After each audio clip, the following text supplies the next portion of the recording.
National علماء council میں آج آرمی چیف اور پرائم منسٹر گئے ہوئے تھے۔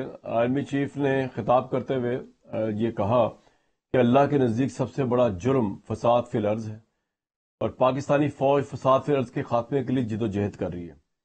ہم لوگوں کو کہتے ہیں اگر احتجاج کرنا ہے تو ضرور کریں لیکن پرامن رہیں۔ جو شریعت اور آئین کو نہیں مانتے ہم انہیں پاکستانی نہیں مانتے۔ کسی نے پاکستان میں انتشار کی کوشش کی تو ہم اس کے آگے کھڑے ہوں گے۔ آرمی چیف نے یہ بھی کہا کہ پاکستان پر لاکھوں عاصم منیر، لاکھوں سیاستدان، لاکھوں علماء قربان، سوشل میڈیا کے ذریعے انتشار پھیلایا جاتا ہے۔ اگر ریاست کی اہمیت جاننی ہے تو عراق، شام اور لیبیا سے پوچھیں۔ دنیا کی کوئی طاقت پاکستان کو نقصان نہیں پہنچا سکتی، یہ ملک قائم رہنے کے لیے بنایا گیا ہے۔ انہوں نے یہ بھی کہا کہ پاکستان نے 40 سال سے زائد عرصے تک لاکھوں افغانوں کی مہمان نوازی کی ہے۔ ہم انہیں سمجھا رہے ہیں یعنی افغانستانی گورنمنٹ کو کہ فطرہ خوارج کی خاطر اپنے ہمسایہ برادر اسلامی ملک یعنی پاکستان اور درینہ دو سے مخالفت نہ کریں۔ خوارج ایک بہت بڑا فتنہ ہے۔ جرائم پیشہ اور سمگلر مافیا دہشت گردی کی پشپناہی کر رہے ہیں۔ علماء مشائخ سے التماس ہے کہ وہ تشدد پسندی یا تفریق کے بجائے تامل اور اتحاد کی ترغیب دیں۔ علماء کو چاہیے کہ وہ اعتدال پسندی کو معاشرے میں واپس لائیں، فساد فی الارض کی نفی کریں۔ جو یہ کہتے تھے کہ ہم نے دو قومی نظریہ خلیج بنگال میں ڈبو دیا، وہ آج کہاں ہے؟ obviously بنگلہ دیش کی صورتحال پہ بات کی گئی ہے۔ اس کے بعد آرمی چیف نے اقبال کا ایک شعر بھی پڑھا جس میں انہوں نے کہا کہ اللہ سے کرے دور تو تعلیم بھی فتنہ، املاک بھی اولاد بھی جاگیر بھی فتنہ، ناحق کے لیے اٹھے تو شمشیر بھی فتنہ۔ یہ انہوں نے شعر جو ہے وہ شمشیر ہی کیا، نعرہ تکبیر بھی فتنہ۔ تو اس کانٹیکسٹ میں جو ہے آج بڑی انٹرسٹنگ گفتگو سیشن رہا۔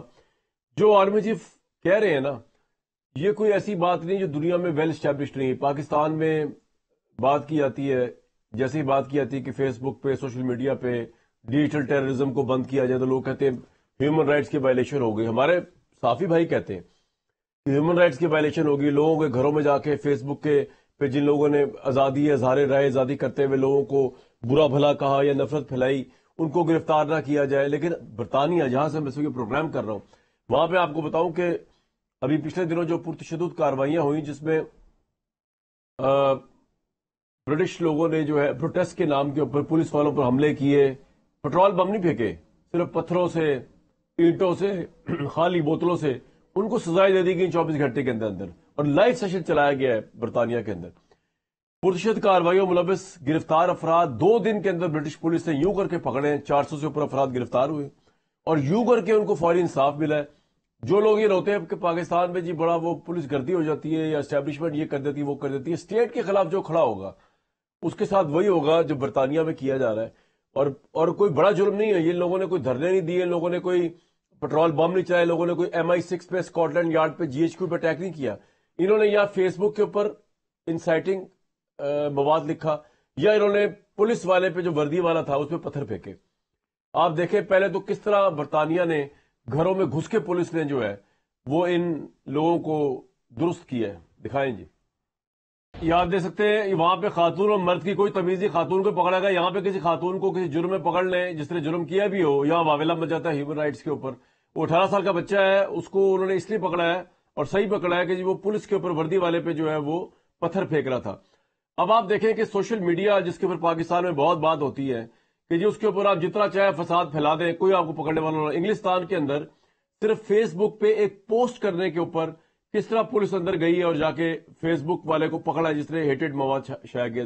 دکھائیں جی، برطانیہ کے پرائم منسٹر جو ہیں انہوں نے فوج کو سٹینڈ بائی کر دیا صرف اس وجہ سے کہ پولیس کے اوپر اٹیک کیا گیا یا فساد پھیلانے کی کوشش کی گئی، اور انہوں نے بڑا کلیئرلی بتایا کہ آن لائن ڈیجیٹل ٹیررزم جو ہے اس کو کسی صورت برداشت نہیں کیا جائے گا۔ وہ بھی سنوا دیں اور آپ دیکھیے گا کہ اگر ہم ایک سامنے دکھا سکیں تصویر جس کے اندر آپ کو پتا چلے گا کہ ریسسٹ کمنٹ ڈالنے پر فیس بک کے اوپر، صرف ریسسٹ کمنٹ ڈالنے کے اوپر جو بہت بڑا کرائم ہے پوری دنیا میں، ہر سوائے 15 ویکس جیل دے دی گئی ایک کو۔ ایک اینٹی امیگریشن کے اوپر جو سٹیکر صرف جو بندہ بانٹ رہا تھا، اگر ہم دکھا سکیں اسکرین پہ، اس کو 24 مہینوں کی یعنی 2 سال کی انہوں نے صرف سٹیکر بانٹنے کے اوپر۔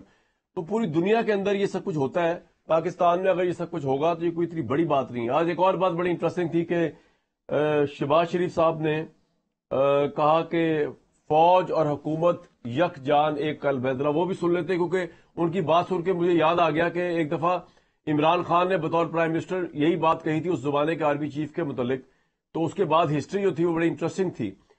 سنوائیں ذرا جی شہباز شریف صاحب نے کیا کہا. ہمارے ساتھ سینیٹر عرفان صدیقی صاحب موجود ہیں جو کہ نواز شریف صاحب کے بھی ذہن اور قلب کے بڑے قریب ہیں. میں یہ تو نہیں کہہ سکتا یک جان دو قلب، لیکن اس کے قریب قریب کا یہ معاملہ ہے.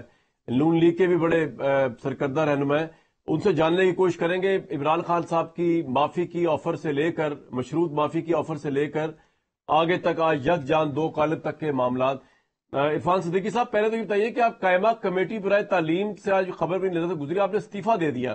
بڑی اہم پوسٹ تھی، آپ جیسے پڑھے لکھے انٹلیکچوئل آدمی کا وہاں ہونا تو بہت ضروری. سر کیا معاملہ ہوا؟ بہت شکریہ کامران. یہ کوئی ایسا بڑا معاملہ نہیں ہے، لیکن سم ہاؤ یہ خاصا ہائی لائٹ ہو رہا ہے. اور معاملہ صرف اتنا تھا کہ کل ہماری ایک میٹنگ تھی قائمہ کمیٹی کی، اور میں چونکہ 3 سال اس کمیٹی کا چیئرمین رہا ہوں، اور ایشوز آلموسٹ وہی تھے جو چلتے رہے تھے اس زمانے میں بھی. ٹیچرز کے ایشو ہیں، HEC کے ایشوز ہیں، کالجز کی، سکولز کی ایفیلیشنز کے ایشوز ہیں. تو ایک موقع پہ میں نے کلیریفیکیشن کرنی چاہیے کہ اس ایشو کو ہم نے پہلے دیکھا تھا اور اس کا یہ نتیجہ نکلا تھا. تو جو چیئر پرسن تھی ہماری جماعت ہی کی، بشرا انجم بٹ صاحبہ، تو انہوں نے مجھے گفتگو نہیں کرنے دی اور مجھے روک دیا، اور انہوں نے مائک جو ہے یا بولنے کی اجازت دے دی. اپنا جو کمیٹی کا سیکرٹری ایک نوجوان ہوتے ہیں جو سینٹ کے ملازم ہی ہوتے ہیں. تو میں تو خیر ان چیزوں کو بہت زیادہ دل سے نہیں لگاتا، لیکن PTI کی جو رکن بیٹھی تھی انہوں نے احتجاج کیا، جو MQM کی ایک خاتون رکن بیٹھی تھی انہوں نے احتجاج کیا، اور ان کا کہنا یہ تھا جی کہ ہمارے ساتھ بھی ایسا ہوا ہے گزشتہ میٹنگ میں نہیں تھا اس میٹنگ میں، اور آج آپ نے ایک سینئر ممبر سے کیا ہے تو اپالوجائز کریں. خیر انہوں نے اپالوجائز کر لیا اور بات ختم ہو گئی.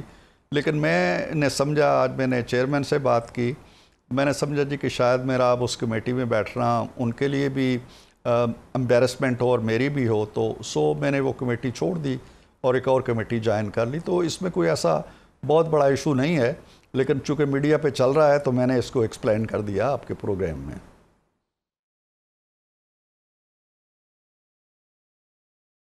وہ ہے نا کہ جوانوں کو پیروں کا استاد کر، لیکن اس سے پہلے ہے کہ خرد کو غلامی سے آزاد. تو وہ آج کل کے جوان جو ہیں، ینگسٹر جو ہے، ان کو پتہ ہی نہیں ہے کہ کس کو کس طرح ڈیل کرنا ہے. حالانکہ آپ کا کمیٹی میں رہنا جو ہے وہ بڑا اچھا رہتا انٹلیکچولی، تعلیم پہ مبنی کمیٹی کا. یہ میرا اپنا سینٹیمنٹ ہے. عرفان صدیقی صاحب، آج شہباز شریف صاحب نے جو گفتگو کی ہے، یہ تو اس سے پہلے گفتگو عمران صاحب نے بھی کی تھی اس زمانے میں، اس زمانے کے آرمی چیف کے ساتھ. تو اس کو کس تناظر میں لوگ دیکھیں جو آج انہوں نے کہی ہے، اور یہ یک جان ایک قلب کو آپ ذرا تھوڑا ایکسپلین کیجئے کس طرح اس کو سمجھا جائے.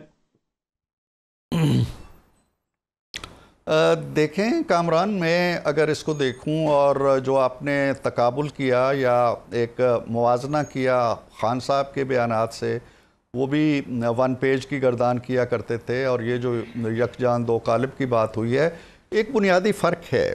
اور میرا خیال ہے اس فرق کو ہمیں ملحوظ رکھنا چاہیے کہ وہ جو 1 پیج تھا یا یک جان دو قالب تھے، اس کا ہدف کیا تھا، اس کے مقاصد کیا تھے، اس کے اہداف کیا تھے. ان اہداف کا یا ان مقاصد کا تعلق جو تھا وہ ملک کی تعمیر و ترقی سے نہیں تھا، ملک میں انویسٹمنٹ لانے سے نہیں تھا، ملک کے مسائل کی صورت گری سے نہیں تھا. وہ یہ تھا کس کو پکڑنا ہے، کس کو جیل میں ڈالنا ہے، کس کو نکالنا ہے، کس کو عدالت سے سزا دلوانی ہے. یہ مقاصد اور اہداف تھے جو میرا خیال ہے کہ 1 پیج کے پیش نظر رہتے تھے. اب صورتحال یہ نہیں ہے. اب میں سمجھتا ہوں اور صدق دل سے سمجھتا ہوں، میں یہ کوئی لیپا پوتی کی بات نہیں کر رہا، یا میں شہباز شریف صاحب کے بیان کی تصدیق اور تائید کے لیے نہیں کہہ رہا. میں خود محسوس کرتا ہوں کہ اب کے جو تعاون ہے اور اب کے جو یکجان دو قالب کی کیفیت ہے یا 1 پیج کی کیفیت ہے، اس کا دائرہ کار قطعی طور پہ مختلف ہے. وہ فتنہ و فساد، حریفوں کو سزا دینا، لوگوں کو بند کرنا، نیب کے مقدمے قائم کرنا، جرنیلوں کا ججوں کے گھروں میں جا کے کہنا کہ اس کو یہ سلسلہ نہیں ہو رہا ہے. یہ سلسلہ بند ہو چکا ہے. لہٰذا ہم یہ سمجھتے ہیں کہ ملک کی تعمیر و ترقی کے لیے جو شہباز صاحب کہہ رہے ہیں کہ فوج، ملک کے دوسرے ادارے اور حکومت مل جل کر اس کشتی کو اس گرداب سے نکالنے کے لیے کوشاں ہیں. ان کا اشارہ اسی طرف ہے. باقی مانی جو ہے وہ اپنی اپنی پسند کے مطابق سارے لوگ لیتے رہیں گے.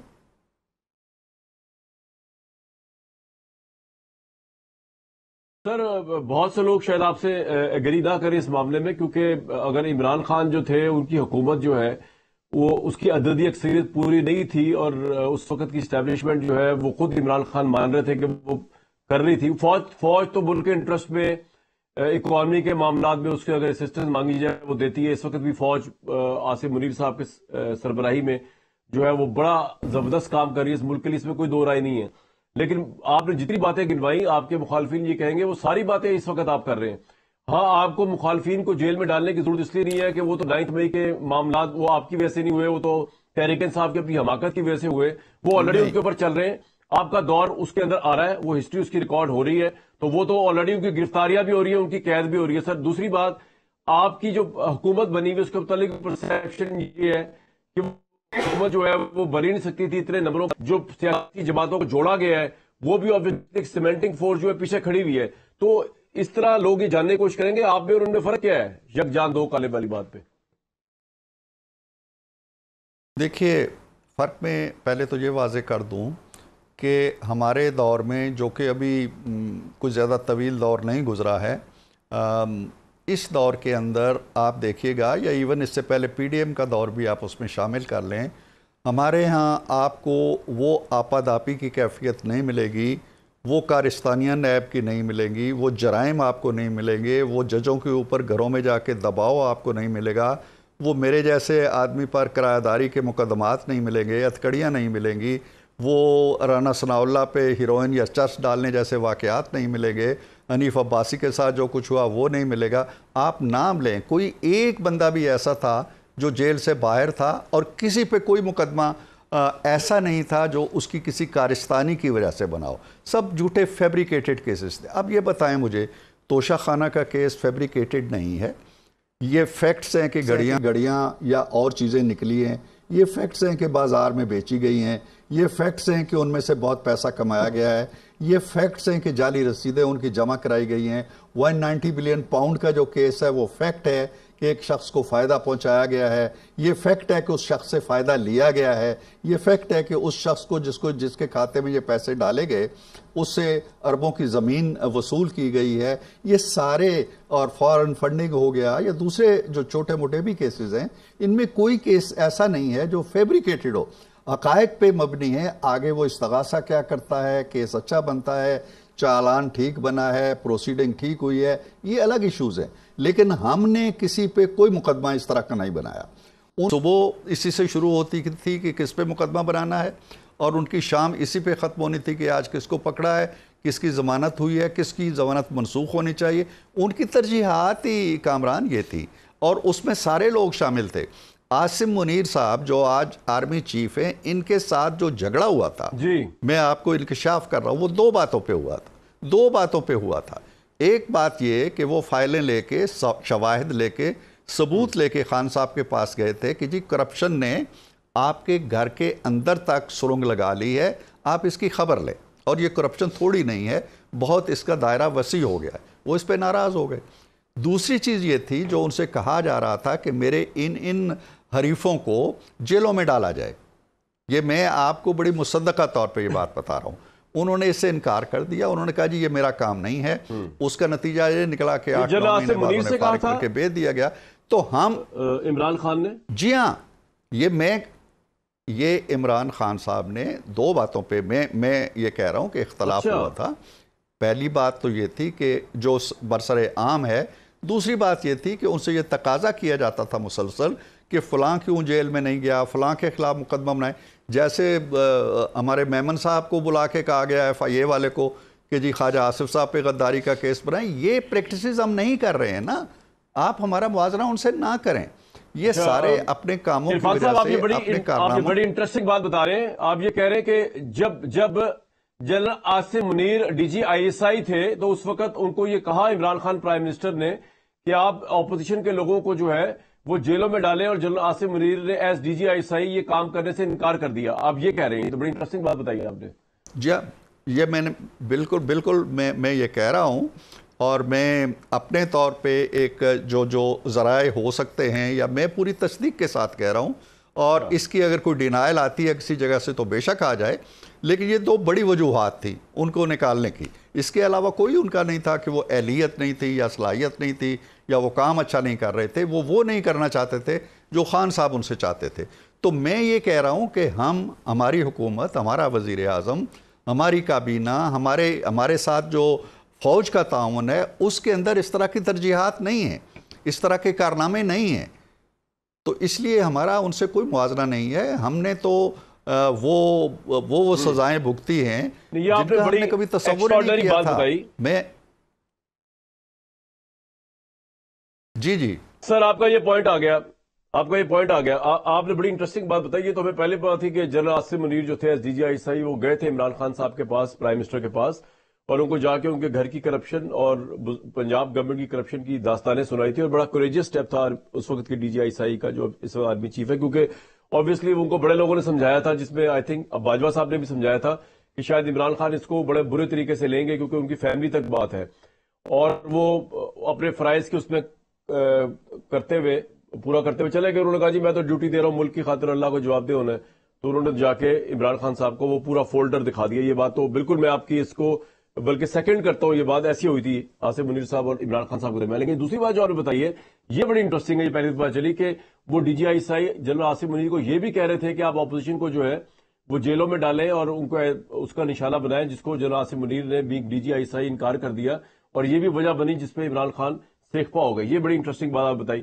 سر، اس سے بھی زیادہ انٹرسٹنگ بات تو عمران خان نے جو پرپوزل دیا ہے مشروط معافی کا، اور ان کی بہن نے یہ سلسلہ شروع کیا لاسٹ ویک سے، جس میں انہوں نے کہا کہ فوج غیر سیاسی ہو جائے، اور ایکچولی نون لیگ نے ساری دراڑیں کروائی ہیں فوج اور پاکستان تحریک انصاف کے درمیان۔ میں کوئی ذرا ڈفرنٹ طریقے سے دیکھتا ہوں اور آپ کے سامنے وہ پیش کرنا چاہ رہا ہوں۔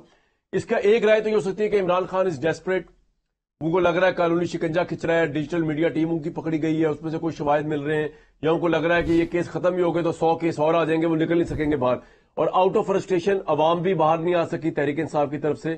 ایک زاویہ تو یہ ہو سکتا ہے دیکھنے کا، تو انہوں نے یہ اس طرح کے آلو برانچز دے رہے ہیں فوج کو۔ دوسرا زاویہ یہ بھی ہو سکتا ہے جس پہ میں چاہوں گا کہ آپ رہنمائی کریں یا کمنٹ کریں، کہ عمران خان نے ایک پولیٹیکل پتا پھینکا اسٹیبلشمنٹ کے آگے، کہ چاہے اسٹیبلشمنٹ انکار کر دیا ہے اسٹیبلشمنٹ نے ان کے اس پتے کے اوپر، معافی والی ساری باتوں کے اوپر، لیکن انہوں نے یہ بتایا کہ جناب یہ گورنمنٹ جو ہے اگر یہ نہ چلے یا نہیں چل رہی تو میں حاضر ہوں، میں نے پہلے بھی بڑی اچھی سروس کی تھی، میں اب بھی وہ ساری باتیں آپ میرے متعلق بھول جائیں جو میں نے اتنا بیانیہ بنایا فوج کے خلاف غداری کا، یہ وہ، میں تو آپ کے ساتھ صلح کرنا چاہتا ہوں، اور میں صلح کر کے ساری چیزیں چینج کر دوں گا۔ اگر آپ نون لیگ سے کبھی اکتا جائیں یا آپ کو لگے کہ ملک کی اکانومی نہیں چل پا رہی تو میں حاضر ہوں۔ آپ کو لگتا نہیں کہ عمران خان نے یہ پولیٹیکل پتا بھی کھیلا، اگرچہ فوج نے اس کو ریجیکٹ کیا اس وقت، لیکن یہ پولیٹیکل پتا کھیلا ہے، اور آپ کو یہ کسی طرف جاتا ہوا نظر آ رہا ہے، یا آپ کو لگتا ہے کہ اپنی موت مر جائے گا، ادھر ہی مر گیا ہے یہ پتا؟ کامران، میں نہیں سمجھتا ہوں کہ عمران خان صاحب اب اس پوزیشن میں ہیں کہ کوئی تاش کے پتے ان کے ہاتھ میں ہیں اور وہ اپنی مرضی و منشا کے مطابق، اپنی حکمت عملی کے مطابق، اپنے شعور سمجھ بوجھ کے مطابق بڑے سوچ سمجھ کے پتے پھینک رہے ہیں اور چالیں چل رہے ہیں۔ چالیں چلنے کا اور پتے پھینکنے کا زمانہ ان کا تمام ہو چکا ہے، وہ سارے پتے پھینک چکے ہیں۔ انہوں نے جارحیت کا راستہ اختیار کیا، فوج کو گالی دی، اب تک دیتے رہے ہیں اور اب بھی دے رہے ہیں، اور پھر ان کے ذہن میں یہ تھا کہ عوام کا ایک طوفان اٹھے گا، ایک سونامی آئے گا، اور میرا قید میں ڈالنا، جیل میں ڈالنا کوئی ایسی بات نہیں ہوگی۔ وہ ابھی آپ نے دیکھا ہے 5 اگست کو انہیں 1 سال ہو گیا، کتنے جلسے ہوئے، کتنے مظاہرے ہوئے۔ سوابی میں جو ایک جلسہ انہوں نے کیا وہ بھی ان کے روایتی جلسوں سے بہت کم تر جلسہ تھا، نہ کوئی اسلام آباد میں نکلا، نہ کوئی سکھر میں نکلا، نہ کوئی کراچی میں نکلا، نہ کوئی لاہور میں نکلا، اور نہ کوئی پشاور میں نکلا۔ تو کہنے کا مطلب یہ ہے کہ یہ دوسرا بڑا پتہ تھا جو ان کے ذہن میں سارے پتوں کی ماں تھی کہ عوام اٹھ کے وہ انقلاب لے آئیں گے۔ تیسری بات یہ تھی کہ وہ یہ سمجھتے تھے کہ میں جب بار بار یہ مطالبہ کروں گا کہ میں فوج سے بات کرنا چاہتا ہوں، فوج سے بات کرنا چاہتا ہوں، تو لوگوں میں، میڈیا میں بھی یہ تاثر پیدا ہوگا کہ بھئی جب یہ ایک بندہ جھک گیا ہے اور بات کرنا چاہتا ہے تو اس سے بات کر لیں۔ لیکن فوج ڈٹرمنڈ رہی، اور اس نے ابھی لیٹسٹ بھی یہی باتیں کہی کہ شرپسندوں کے لیے کوئی راستہ نہیں ہے۔ اس سے چند دن پہلے ISPR کے DG نے بھی واضح کیا ہے جی کہ 9 مئی وہیں کا وہیں ہے, ہم اس سے دائیں بائیں ہونے والے نہیں ہیں. معاملہ یہ ہے کہ ہم الجھا دیتے ہیں. کامران, مسئلہ یہ کوئی سیاسی ایشو نہیں ہے کہ ہم بیٹھیں گے تو ہم حل کر لیں گے اور فوج بیٹھے گی تو وہ حل کر لے گی. وہ دیکھیں نا, جیسے میں گزارش یہ کر رہا ہوں کہ جیسے 2014 میں ان کا دھرنا ایک پولیٹیکل ڈیمانڈ لے کے آیا کہ جی الیکشن نہیں ہوئے, الیکشن دوبارہ کرائے جائیں, دھاندلی ہوگی, ایک پولیٹیکل ایشو تھا. یہ چھوڑ دیں کہ انہوں نے کیا کیا, PTV پہ کیا کیا, سول نافرمانی, پولیس کو مارنا, ان سب چیزوں کو چھوڑ دیں. وہ کہتے ہیں کہ میں نے کبھی امن و امان کو درم برم کیا ہی نہیں, ہم تو ہمیشہ پرامن رہتے تھے. وہ یہ کہتے ہیں, وہ بھول جاتے ہیں نا کہ کل کیا ہوا تھا. تو کہنے کا مطلب یہ ہے کہ اس وقت بھی ہم مل بیٹھے تھے نا سیاسی لوگ. ہماری ایک کمیٹی بنی تھی ڈار صاحب کی طرف سے, ان کی ایک کمیٹی بنی تھی, مل بیٹھ کے فیصلہ ہوا جی کہ چلے سپریم کورٹ میں چلے جاتے ہیں, وہ فیصلہ کر لے گی, اور فیصلہ ہو گیا. اب کہ کوئی پولیٹیکل ایشو ہے نہیں. مجھے بتائیں نا, کیا GHQ پہ حملہ کرنا پولیٹیکل ایشو ہے؟ کیا کور کمانڈر کا گھر جلانا پولیٹیکل ایشو ہے؟ 250 جگہ آپ نے حملے کیے ہوئے ہیں اور آپ بڑی معصومیت سے کہہ دیتے ہیں جی کہ وہ میرے لوگ نہیں تھے, اور اگلے جملے میں کہتے ہیں جی کہ میرے 16 بندے مارے گئے. اگر آپ کے لوگ نہیں تھے تو پھر تو وہ مارے جانے چاہیے تھے نا جو تھے. اگر فوج کا کوئی خدا نخواستہ فالس فلیگ آپریشن تھا تو فوجی شہید ہونے چاہیے تھے نا, فوجی تو کوئی نہیں شہید ہوا. آپ کے بندے کیوں مرے ہیں؟ کہاں تھے یہ, کہاں کھڑے تھے اگر مرے ہیں تو؟ اور اگر مرے ہیں تو 16 بندوں کے نام کیوں نہیں دیتے؟ ان 16 بندوں میں سے کسی ایک کا تو جنازہ پڑا گیا ہوگا, وہ کہاں پڑا گیا؟ کسی ایک کی تو FIR درج ہوئی ہوگی, وہ کہاں ہوئی؟ وہ میرا خیال یہ ہے کہ میں یہاں پہ اپنے صدر محترم آصف علی زرداری صاحب کا ایک کال مجھے یاد آ رہا ہے. وہ کہا کرتے تھے, اور میرے سامنے بھی انہوں نے ایک دن بات کی, کہنے لگے کہ دیکھو جیل جو ہے نا, جیل 1 سال کے بعد شروع ہوتی ہے. 1 سال کے بعد جیل شروع ہوتی ہے. 1 سال جو ہے وہ وکلا آپ کو کہتے ہیں گئی جی کل آپ باہر ہوں گے جی, ضمانت ہونے والی ہے جی, یہ مقدمہ. یہ آصف زرداری کا کال ہے, اور وہ ہنستے کھیلتے گزر جاتا ہے 1 سال. 1 سال کے بعد پتہ چلتا ہے, اور قید 1 سال کے بعد شروع ہوتی ہے.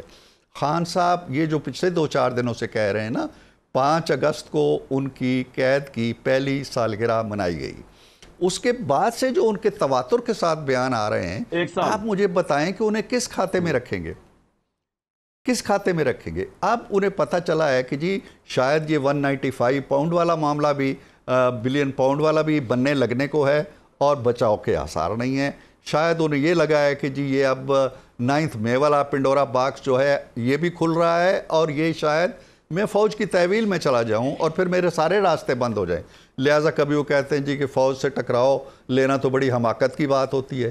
کبھی کہتے ہیں, سیدھا سمپل سا سوال ہے کہ ایک شام کو 250 مقامات جو سارے کے سارے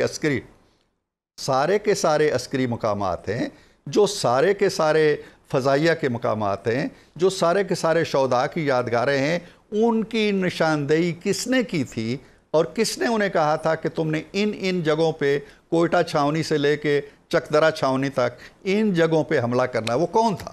اس کا نام لیں. وہ نواز شریف تھا, وہ آصف زرداری تھا, وہ مولانا فضل الرحمان تھے, وہ عاصم منیر تھا. مجھے ایک بریک لینے کے لیے کہا جا رہا ہے کافی دیر سے. میں آپ سے بالکل آپ سے بات جاری رہے گی میری, اپنا سینیٹر صاحب. ایک تو میں نے آپ سے جاننا ہے کہ اس کا مطلب یہ کہ آپ بھی دیکھ رہے ہیں کہ عمران خان اب ساری زندگی جیل میں رہیں گے؟ نمبر 1, یہ بریک کے لیے سوال چھوڑے جا رہا ہوں. دوسرا, کیا پھر نواز شریف صاحب ساری زندگی سیاسی تنہائی میں رہیں گے؟ نمبر 2. اور نمبر 3, یہ جو موجودہ ترامیم آئی ہیں جس کو قوی المقام یہ کہ سپریم کورٹ سٹرائک ڈاؤن کر دے گی, آپ سپریم کورٹ اور پارلیمنٹ یا اس گورنمنٹ کے محاذ ذرائع کو کس طرف جاتے ہوئے دیکھ رہے ہیں؟ یہ 3 چیزیں بڑی اہم ہے, آپ سے پوچھوں گا. اور آپ نے بڑی اہم بات بتائی, اور عاصم منیر صاحب کے حوالے سے, یہ تو بے صاحب بڑے اپرائٹ آفیسر تھے جس وقت انہوں نے کرپشن کیس پیش کیے اس وقت کے پرائم منسٹر کے سامنے بلا خوف و خطر. لیکن یہ جو آپ نے بات بتائی بڑی انٹرسٹنگ ہے کہ انہوں نے پرائم منسٹر عمران خان سے یہ بھی انکار کر دیا تھا کہ وہ اپوزیشن کو وہ نہیں کریں گے, وکٹمائز نہیں کریں گے پرائم منسٹر کے کہنے کے اوپر. یہ بڑی پہلی دفعہ بات پتہ چلی ہے. ایک بریک لوں گا جی.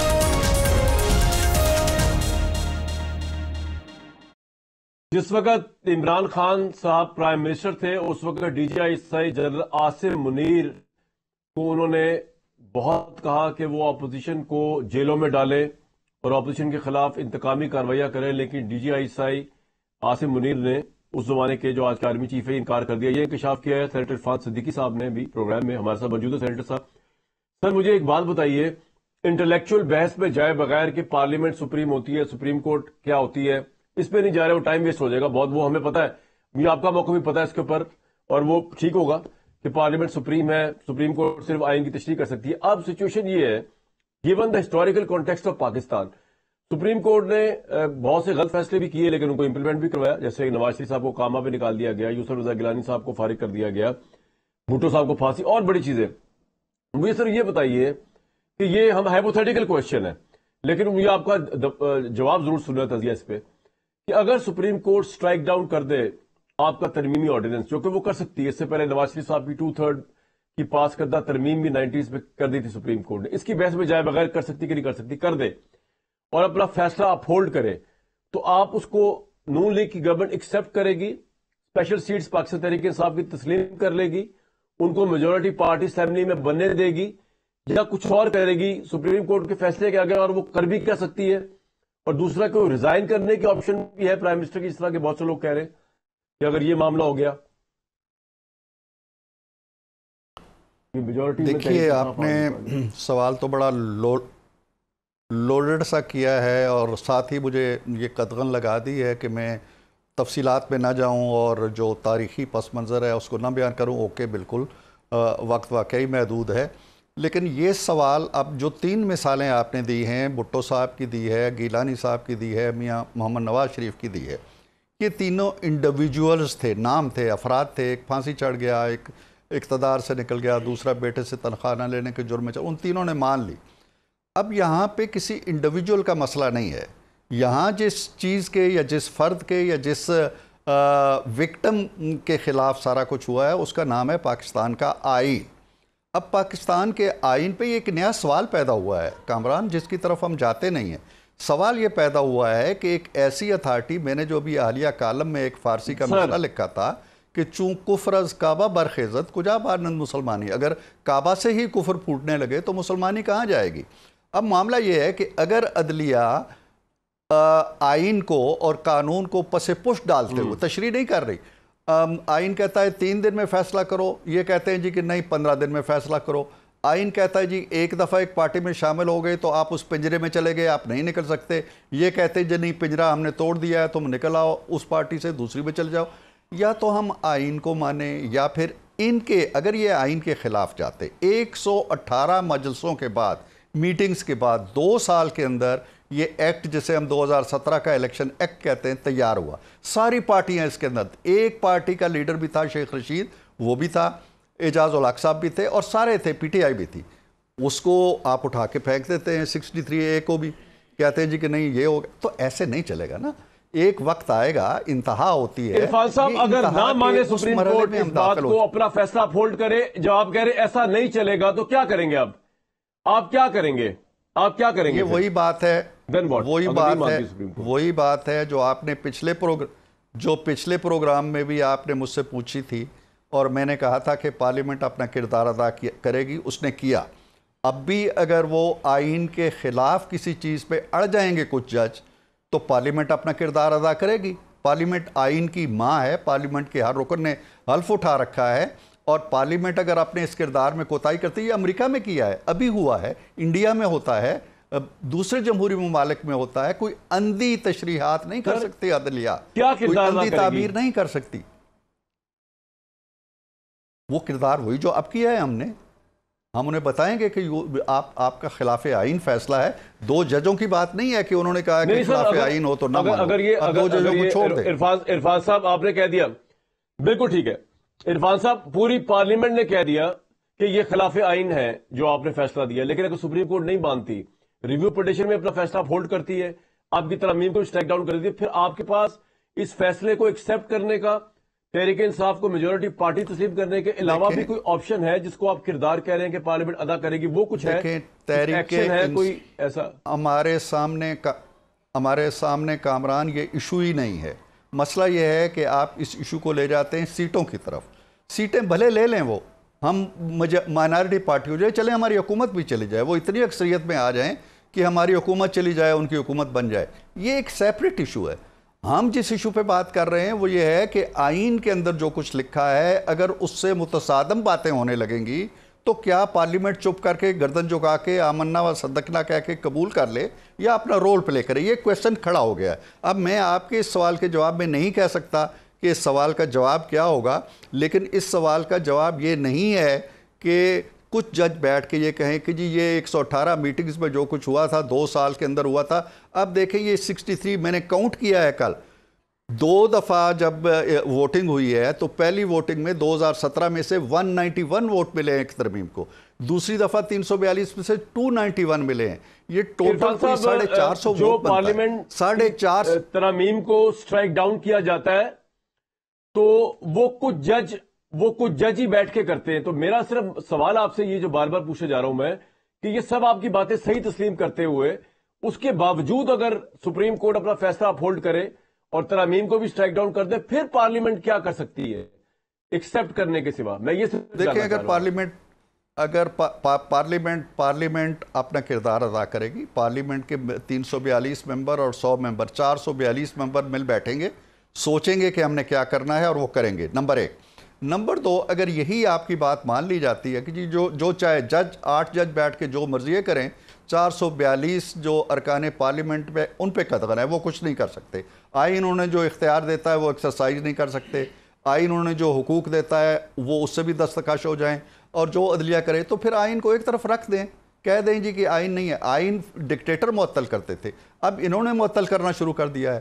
آئین کی شکیں وہ مفلوج کرتے تھے، اب انہوں نے کرنا شروع کر دی ہیں، تو پھر سیدھا کہہ دیں جی کہ یہاں جنگل کا قانون ہے۔ بریک پہ جانے سے پہلے عرفان صاحب کوئکلی جاننا چاہ رہا ہوں، دیکھیں اس ملک کے اندر آپ نے جو جملہ لکھا کعبے سے کفر پھوٹنے والا، اس ملک کی انصاف کے کعبے یعنی سپریم کورٹ سے کفر بے تحاشا دفعہ پھوٹا ہے، کئی دفعہ مارشل لاء کو جسٹیفائی کرنے کے لیے۔ اور آپ نے یوسف رضا گیلانی صاحب کی میں مثال دے دوں آپ کو، اس میں اسپیکر قومی اسمبلی سے لے کے پوری پارلیمنٹ پیپلز پارٹی کی حد تک جو تھی یوسف رضا گیلانی کے پیچھے کھڑی ہوئی تھی، اور یوسف رضا گیلانی یہی کہہ رہے تھے کہ آئین نے میرے ہاتھ باندھے ہوئے ہیں کہ میں صدر مملکت کے خلاف نہیں لے سکتا۔ ایٹ دی اینڈ کیا ہوا؟ ان کو ماننا پڑا سپریم کورٹ کا فیصلہ، ان کو گھر جانا پڑا۔ اب اس میں بات نہیں کرتے، آگے چلتے ہیں۔ آپ کے نزدیک جو آپ کے وزیر دفاع کہہ رہے ہیں عمران خان کا معاملہ ملٹری کورٹ ٹرائل میں جا سکتا ہے، یس اور نو؟ دیکھیں جی ان کے جرائم کی نوعیت ایسی ہے کہ بالکل جا سکتا ہے۔ اگر میں بھی یہ کام کروں گا اور میرے کہنے پہ 200-250 مقامات پہ فوجی پہ حملے ہوں گے، میرا کیس بھی فوجی عدالت چلا سکتی ہے، قوانین موجود ہیں۔ جو خواجہ صاحب نے بھی کہا ہے کہ ایک بریک لوں گا۔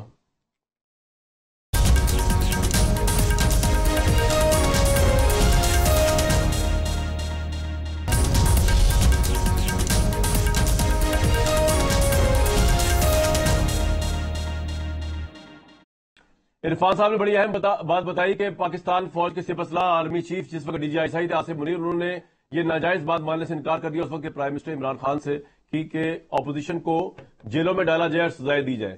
اس کے لیے بڑا حوصلہ چاہیے پرائم منسٹر کو انکار کرنا، یہ آصف منیر صاحب نے کیا۔ یہ آج کی بہت بڑی خبر تھی۔ مجھے دیجیے نیکسٹ ویک تک کے لیے اجازت۔